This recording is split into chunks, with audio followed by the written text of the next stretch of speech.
మహాభారత యుద్ధంలో యుధిష్ఠిరుని రథం నేల తగిలిన సంఘటన చాలా అరుదైనది.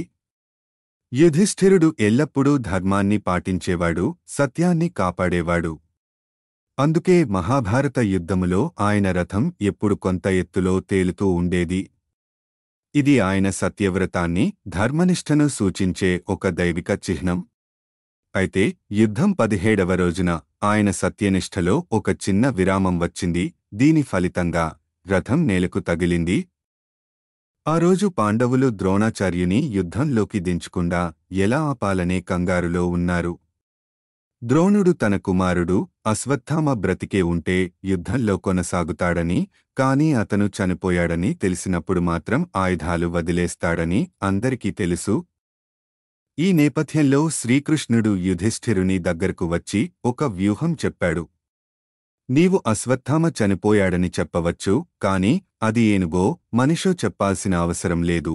యుధిష్ఠిరుడు ధర్మపరుడు కాబట్టి పూర్తి అబద్ధం చెప్పడానికి ఇష్టపడలేదు.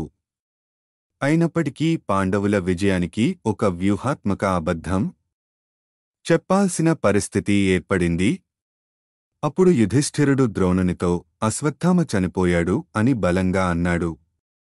కాని తక్కువ స్వరంలో ఏనుగు అని చెప్పాడు. ద్రోణుడు మాత్రం పూర్తిగా వినకుండానే తన కుమారుడు చనిపోయాడని భావించి తీవ్ర విషాదంలో పడిపోయి ఆయుధాలు విడిచిపెట్టాడు. ఈ సంఘటన తర్వాత యుధిష్ఠిరుని రథం మొదటిసారి భూమిని తాకింది. ఇది ఆయన సత్యవ్రతంలో వచ్చిన చిన్న తడబాటు, ధర్మాన్ని నిష్కళంకంగా పాటించలేకపోయిన సందేహం. ఈ కథలో యుధిష్ఠిరుడికి వచ్చిన ధర్మ సంకటాన్ని, నిజాయితీ, వ్యూహం, ధర్మం మధ్య జరిగిన అంతర్మథనాన్ని మనం చూడవచ్చు.